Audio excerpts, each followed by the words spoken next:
No, it wasn't. Oh.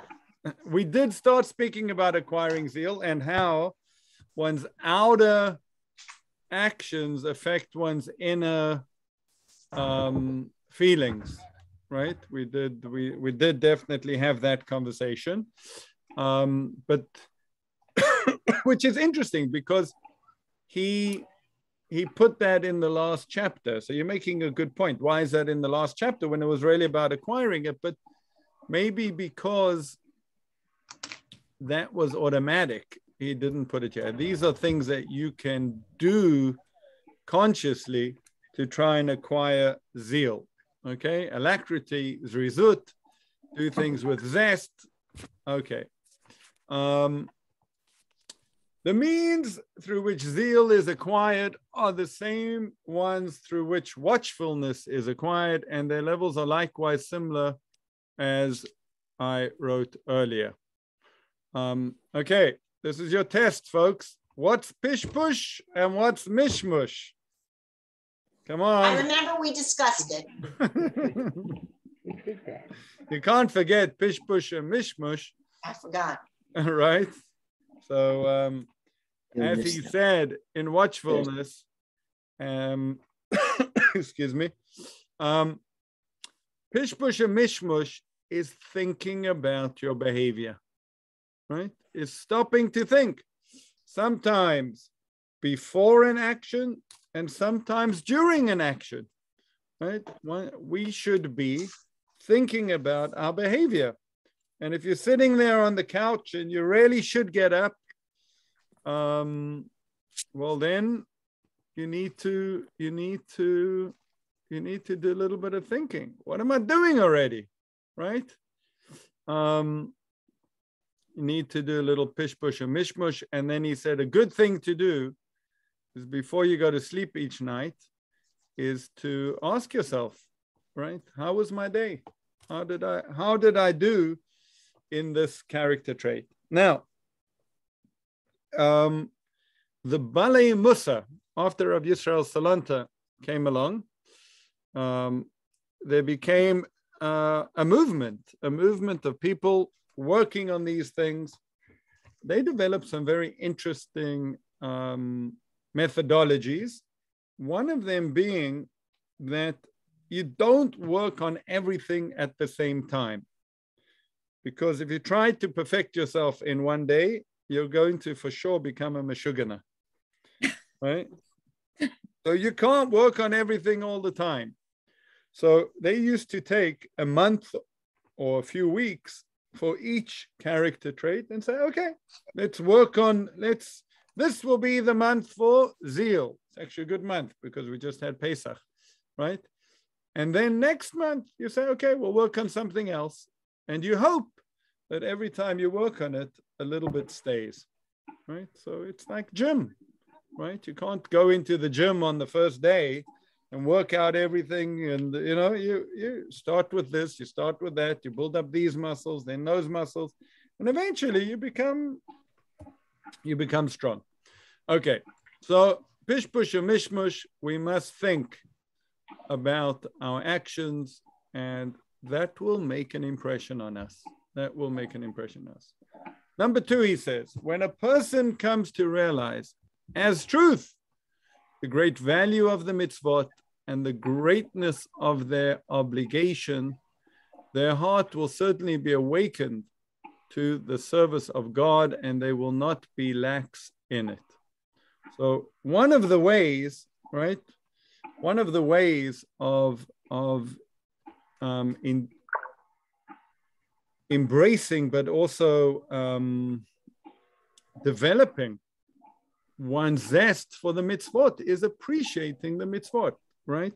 You know, the kid who every morning when it's time to get up for school, you wake him up once, he turns his head. You're waking up another time, he turns his head. You know, you pull off the covers the third time, he pulls them back over. And it's a whole thing every morning to get him out of bed. And then comes the day, and let's say he's got to get out of bed at 6 in the morning because goes to Dublin early because he goes to the special school called Jameson. Okay. No, I don't want to give away who I'm talking about.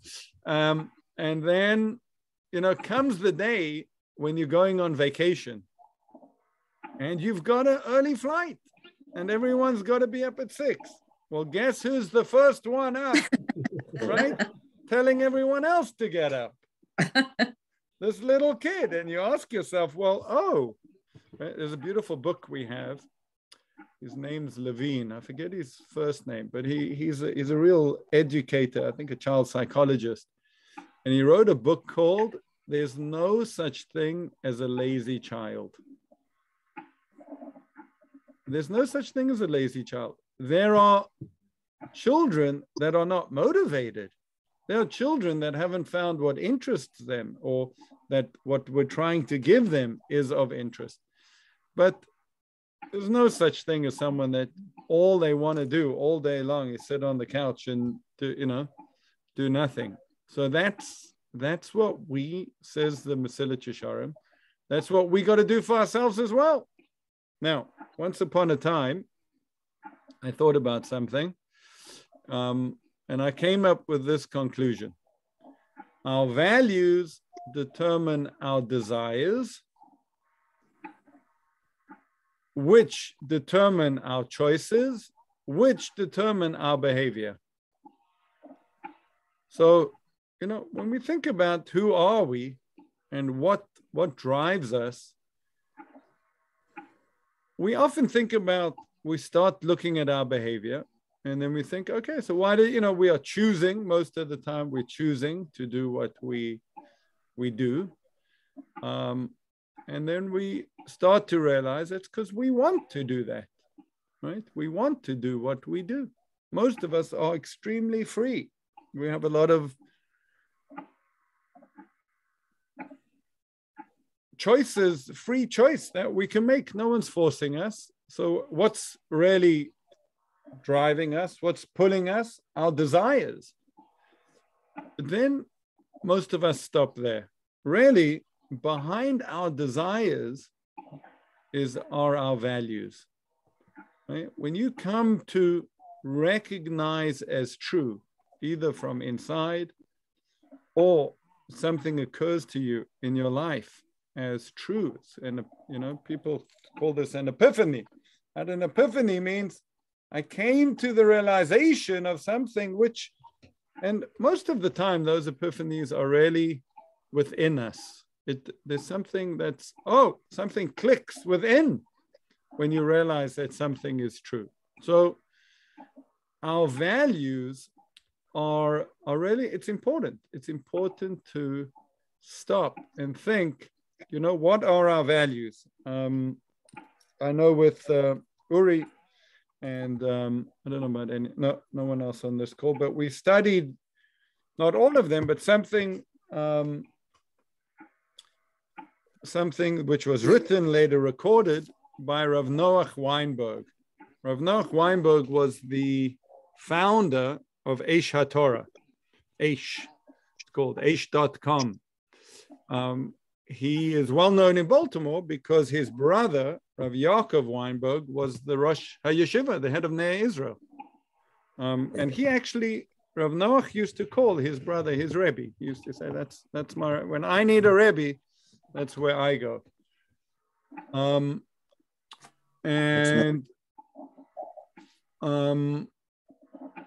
am I telling you this?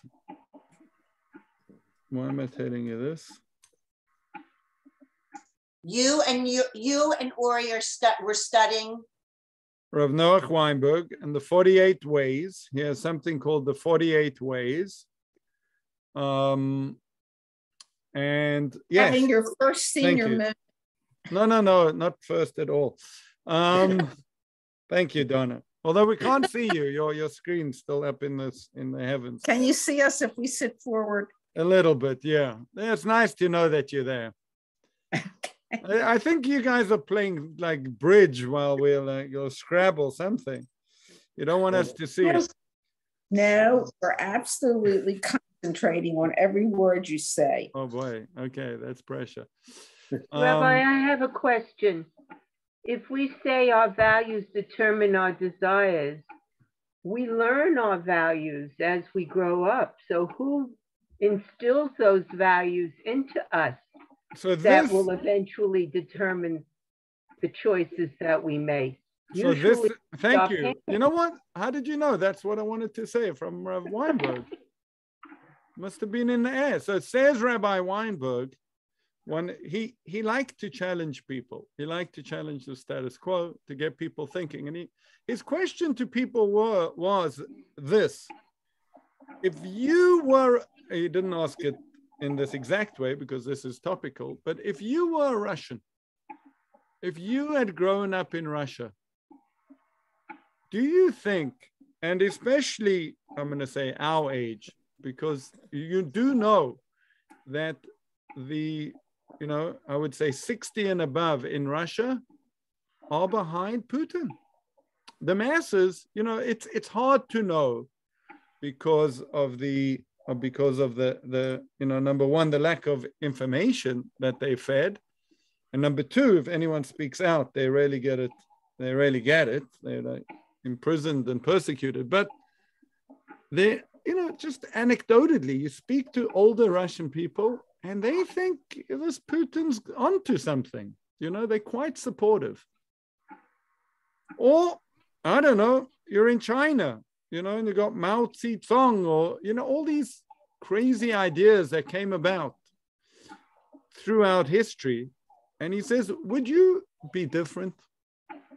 Do we think the way we do because we grew up in America, or some of us grew up in South Africa, or in the Western world with liberal, ideas, and then we've, are we a product of what we've just heard and what's been told to us? And in many cases, the propaganda that goes along with it. That was one of his challenges. So, which Jewish person do you think of when you think about standing up to the status quo? Standing up to the status quo? Yep. Who fought the status quo and said, you know what? You're all on the wrong path. I don't agree with it, and I'm going on my own path.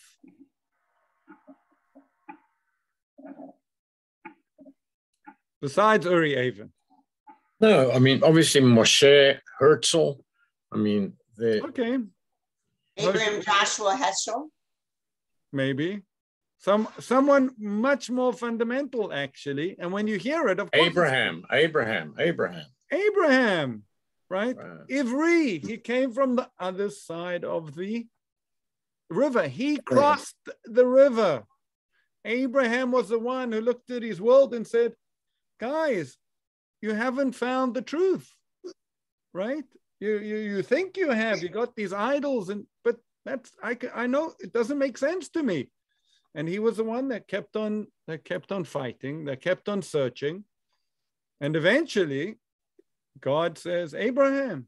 He says, okay, yes, right, here I am, and the rest is history.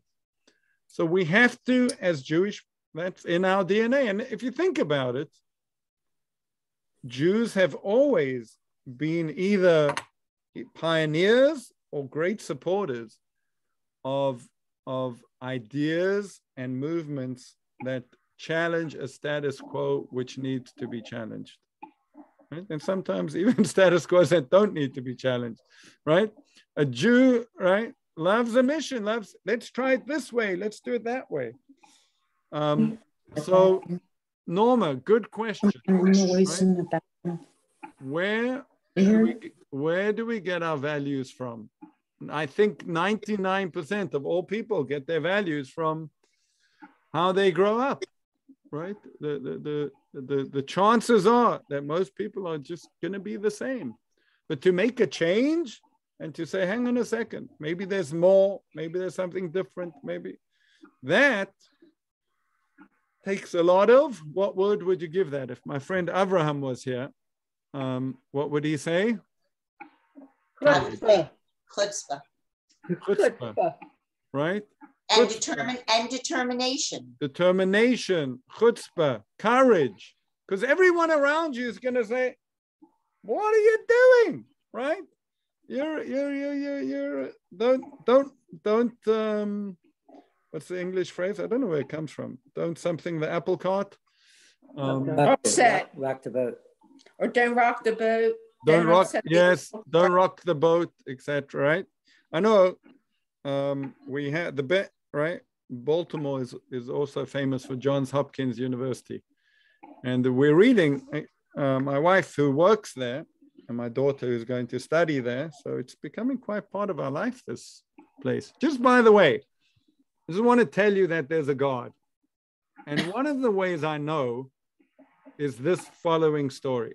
So I grew up in South Africa. I went to England for school. My mother, we can't hear her, but she can hear us, sent me to a fine English boarding school. And then I even went to university in Manchester. Got a good football team at the moment. And then that's soccer. And then the Mushagas hit me and I went to yeshiva, right? And I stayed, the rest is history. So there I was in Jerusalem in yeshiva.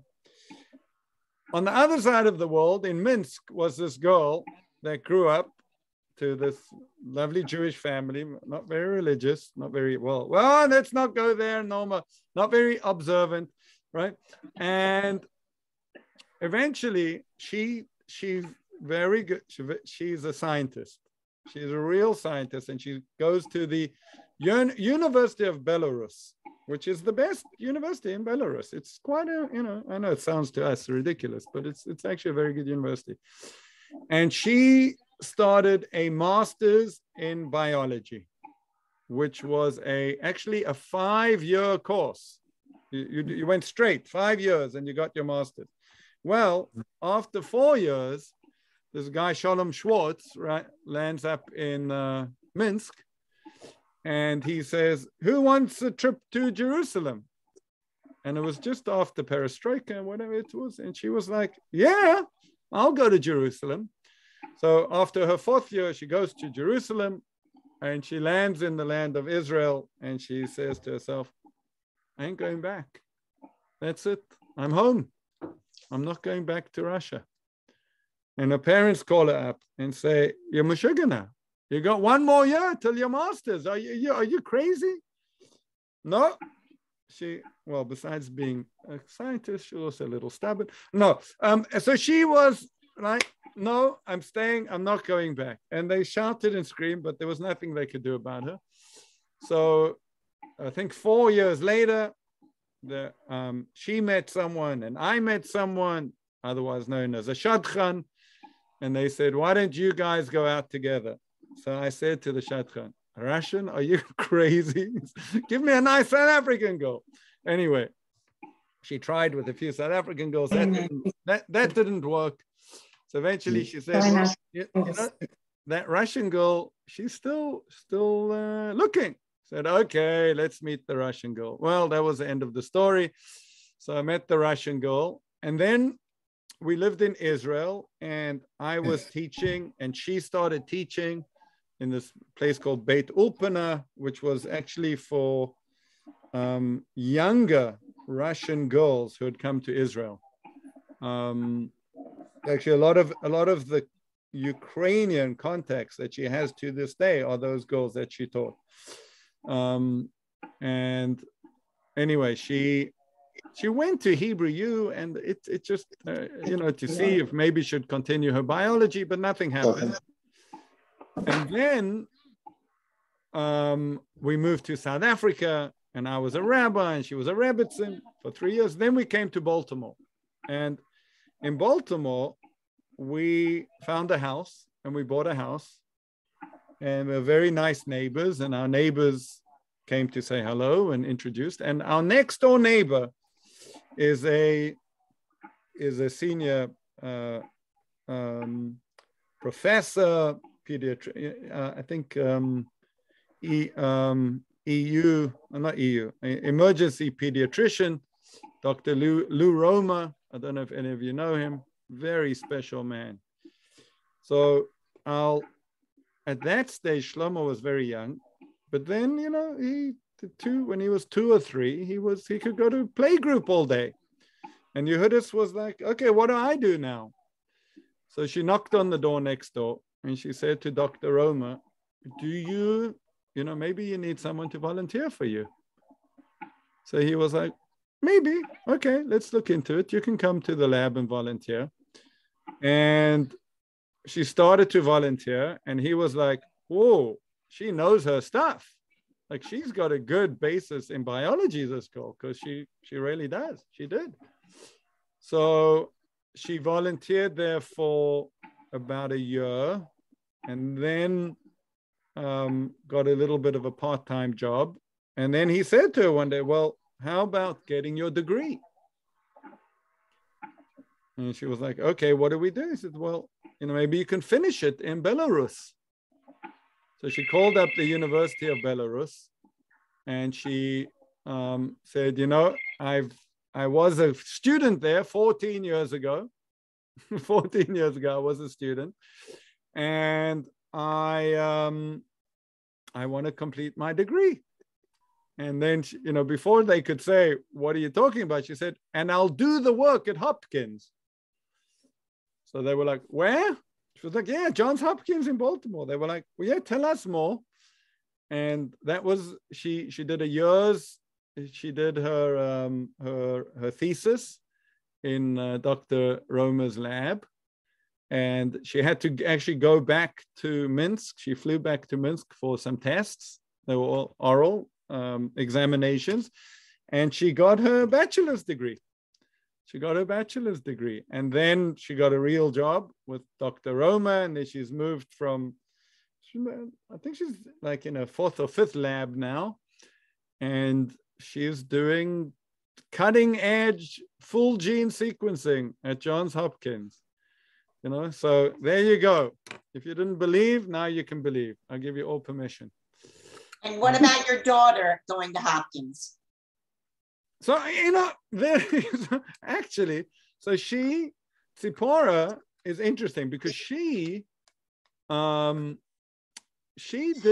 a biology major in her undergrad, but she didn't want to go to medical school. She didn't want to, her older brother, Yaakov's going to medical school. She didn't want to go to medical school. She was very undecided what to do.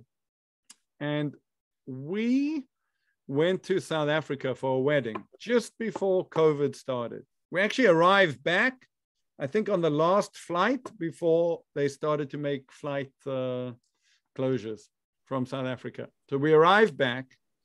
It was Erev Purim. And she's like, well, what am I going to school for in New York? She was at Touro at Landers College in New York.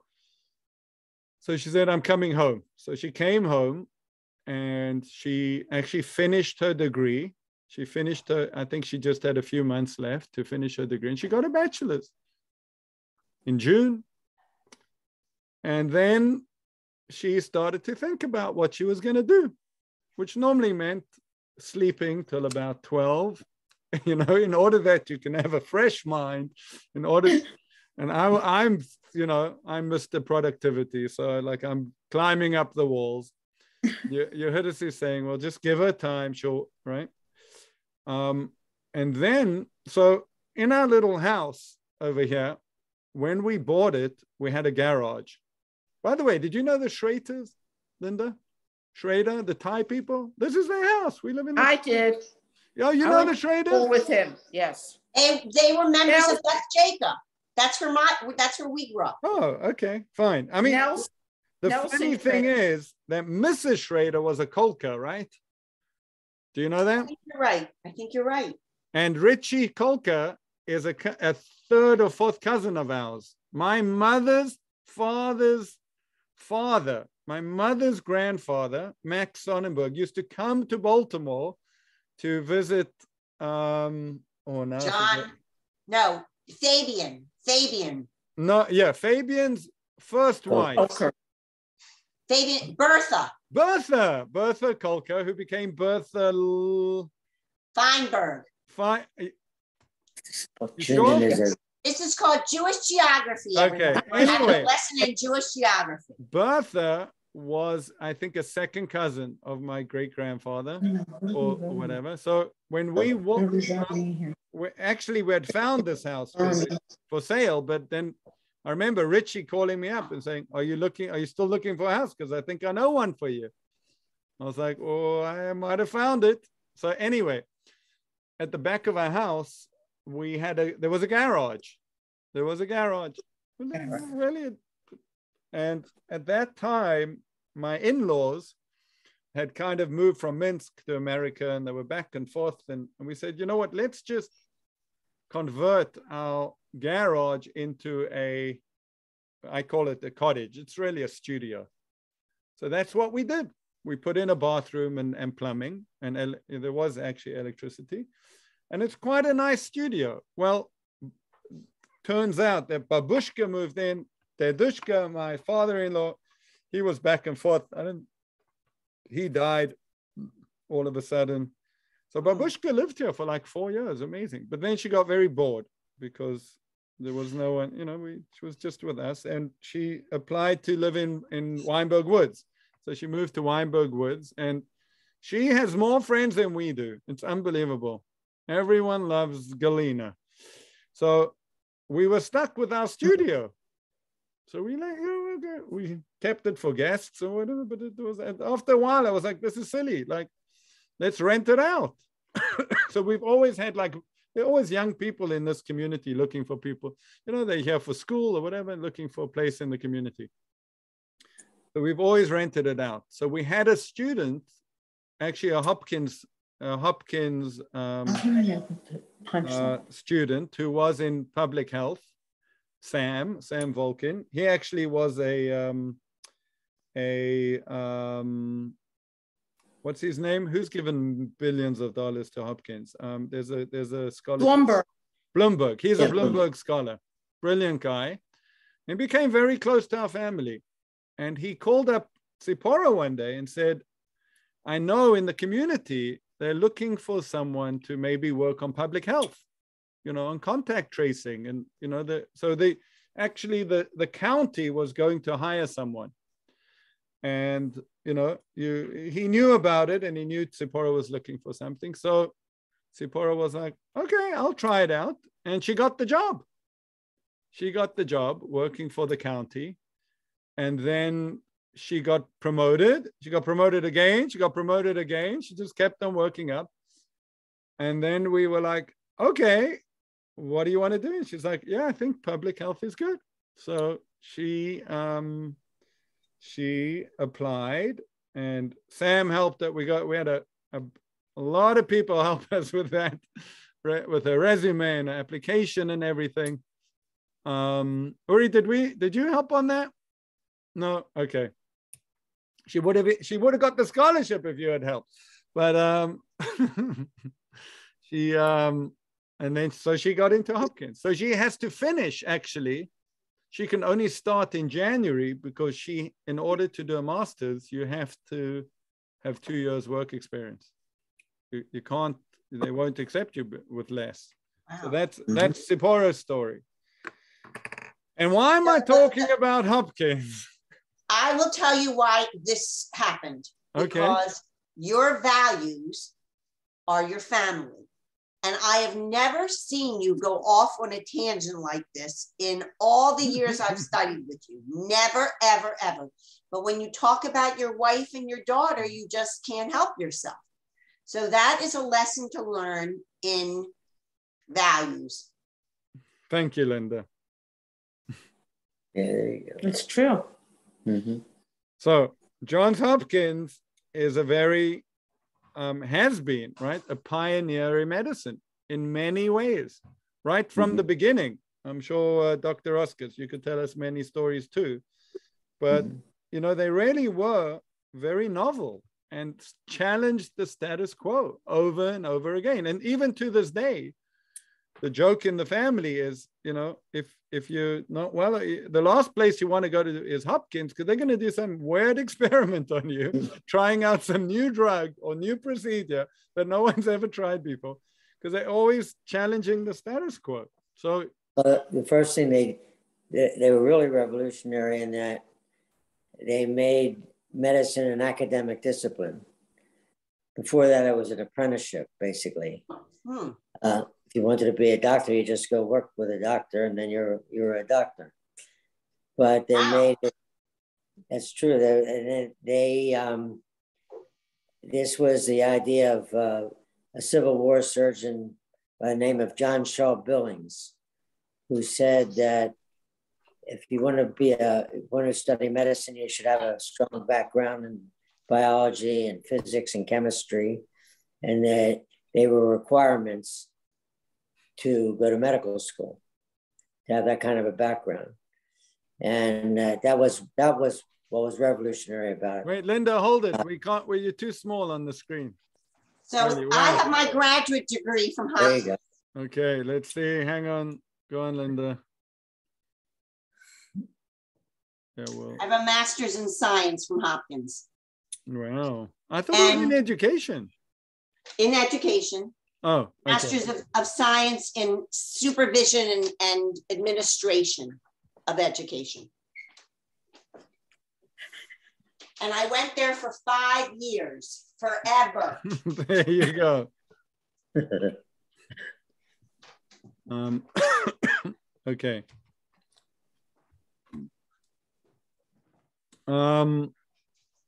They can't see us. No.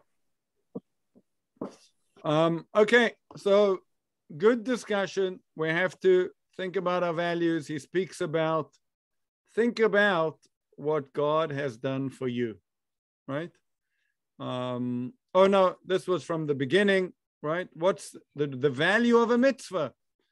Is that it takes you straight to God, right? Yisrael, Yashar El, straight to God. A mitzvah, Nice. the word mitzvah comes from the word tzava, which is a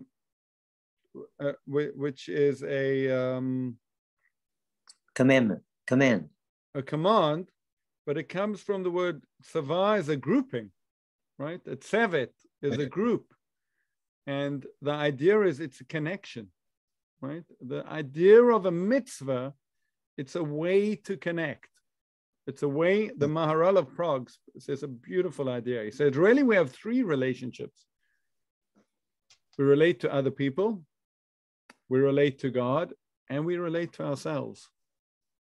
That's an important relationship that most of us spend a lot of time on, right? So the mitzvot, the idea of the mitzvot is to maximize those relationships with God, what's what we call ben adam la makom, relationships with other people, ben adam la chavero, to his friend, ben adam la atzmo, a person to himself.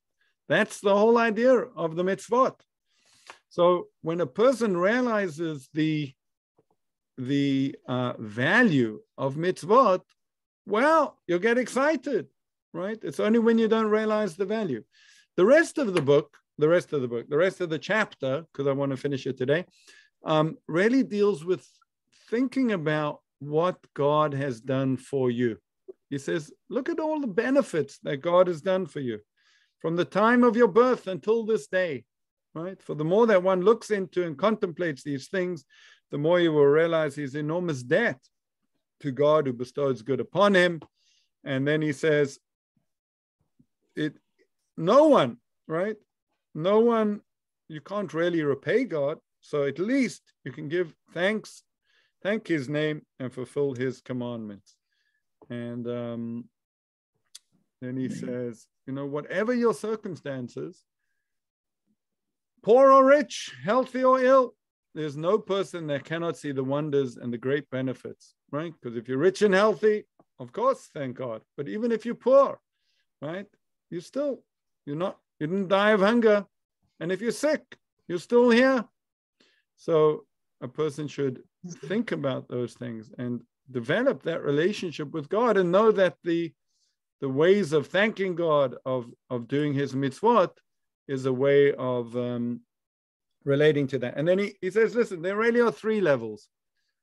And he divides them between people. I think it depends on the day, honestly. Sometimes, right, those of wholeness and understanding will be roused to zeal by their sense of duty and by the great worth and importance of their deeds. When you realize the truth, as the Rambam says, the great Maimonides, right? You do the truth because it's true. You don't need any other motivation. You're motivated to do the truth. You want to connect to the truth. For those of lesser understanding, right? You think about the world to come and what awaits you for the reward of the mitzvot. And for the general masses, he says, you think about matters of this world, and that we all want hatzlacha, we call it success in this world, and we should be thankful for what we got in this world. And so he calls those three different people. I think it depends on the day. Sometimes I'm a general mass. Is that the singular of general masses? Right? I'm a general mass, right? I can't think about anything too deep. So then, okay, come on, think about the regular life. Sometimes I'm a little better, I have a lesser understanding, but some understanding. Think about the world to come. And then sometimes I'm wholeness of understanding, and it can be really motivated by the truth for the sake of truth. But again, these are all things that he says we must contemplate. If we don't stop to think about it, it doesn't happen by itself. So that's the major way, he says, and that's the point of this chapter, for getting a little bit more zest and zeal in the good that we do in this world. Rabbi, the word now that everybody uses is mindfulness. Yes. Mindfulness. That seems to be the current word that everybody says. You need to be, you have mindfulness. Yes, there's a lot. Well, if I hadn't gone on about the woman in my life, I wanted to have a conversation, and maybe we could even start the next one. Oh, by the way, no class next Monday. No class next Monday. We're taking a break, and we'll be back the Monday after. I'm actually going to London to a very good friend's son's wedding. The question is what motivates us, and what motivates what we would call the next generation. Right? What are people looking for? What really are people looking for? It's a good question, because so I have worked on that question a lot. Okay. Because of what I do. And what people are yearning for is community and connectedness. In my opinion, I think that even the young people want to feel connected in some fashion. And certainly our life, Judaism, I think, is all about congregations and community. And I think that's like the appeal to many of us. But I think that, when I think about it, I truly think people yearn for community and connectedness. Nice. Interesting. Anyone else? That's why I go to a meeting every day, just to get that sense of. I'll see you there tomorrow morning. Okay, we'll see you there tomorrow morning. We'll have a nice connection. What do you think, Uri? You're still muted. No, I know. No, I was going to say, below the level of connectedness and community, I think it's a sense of meaning and relevance, and that can express itself in many ways, of which community and connectedness are some. But I think a sense of meaningfulness in one's life is the underlying motivation. Mm-hmm. Yeah. And relevance. What are the three at Rabbi Posner? He had 3 things that he's working on. Do you remember? Authenticity, inspiration, and relevance. Relevance is the last one. Yeah. You know, Linda, you mentioned before mindfulness. So I don't know that much about it, but mindfulness is really an Eastern practice. It's interesting. It's very interesting to me to think about it from a Jewish point of view, but it's becoming aware of what you are doing in order to appreciate it and experience it in a deeper way, right? So you can, you know, I'm in the class and I can drink my coffee, right? I didn't even taste it. You have to add one other piece to it, in the present moment. Mm-hmm. Yes. That's very important. Mindfulness means being in the present, right? Bringing your consciousness to the now and being aware of it. What's driving, why is that so appealing? You know why? I think because people want to have a meaningful experience. We are in the age where life is quite mundane for many people, and they want to, we're pulled in 1,000 directions. And I think what people are looking for is an enjoyable, meaningful, elated, uplifted, tapped in experience. That's this appeal for many people. A lot of people, it doesn't really speak to them, but I think that's really what's behind the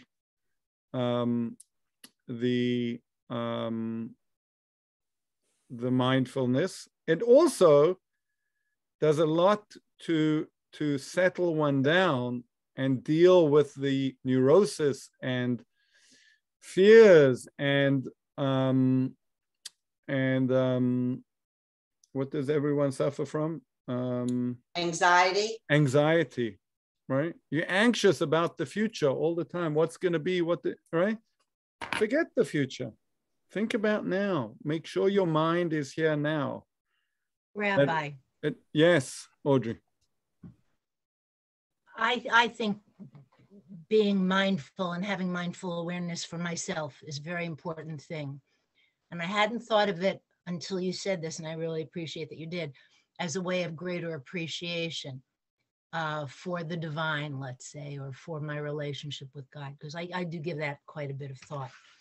But I do things like, I really like what you said. We are all living a very, most of us anyway, are living a mundane life. I do things with such automaticity, snap of the fingers, I'm out the door. I this. And then I start thinking, and I've done this, you know, because I'm little bananas all my life. Did I lock the door? Did I shut the stove? Did I pull out the coffee pot? Did I pull out the iron cord? And years ago, before it became the thing, I read a book which basically told me that I have to stop being an automaton. I have to stop doing things with automaticity if I want a chance of doing exactly what you said, experiencing what Norma said in the present right now, and being mindful of what I'm doing and having that experience. I haven't, it's interesting the way you put it, as a way of if I'm saying this in my words, of experiencing God or relating to a higher power or presence, or my Judaism, but just for my own self-satisfaction, to be aware and present. Mm-hmm. I think it's really important to know. It is. And I appreciate the way you put it. Thank you. Audrey, I noticed you have a smartphone. Do you have this watch? I saw it on your arm. It's a fake. It's a fake. Okay, because on mine at 5 o'clock, Stephen, I can't talk. At 5 o'clock in the afternoon, it comes up and says, time for you to have time for mindfulness. Oh, wow. Every day it comes on my watch. And of course I ignore it, like I'm ignoring my husband. Well, if that's I part of the challenge, but thank you for sharing that, Ori. Yes, it's an interesting thing, because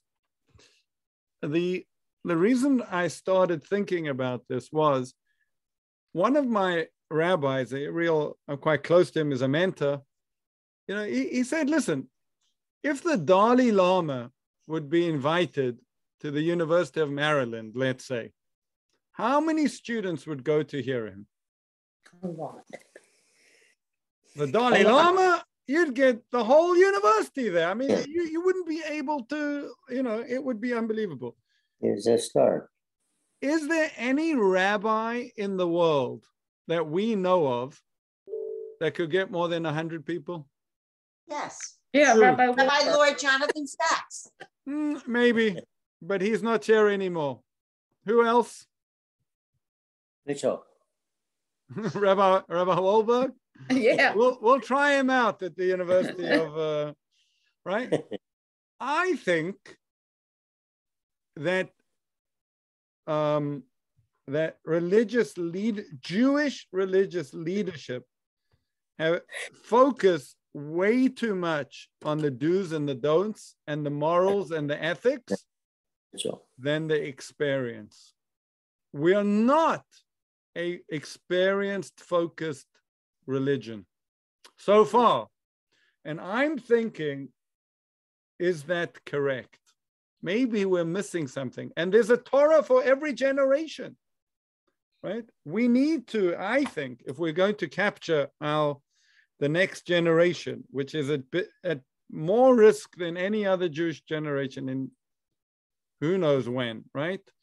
Of assimilation, of not being engaged, of, you know, running for the hills, we need to show them that within Judaism, right? And I think, Uri, it does speak to what you said.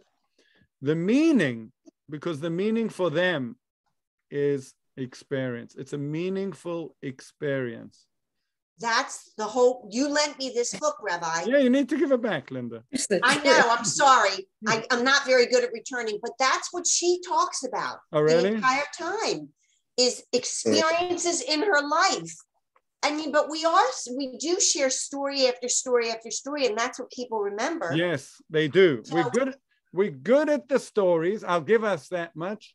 Yeah. I'm not sure we're good at the long, you know, that the story's like a sprint. You know, something happened, it was interesting, it was great. But what about daily life?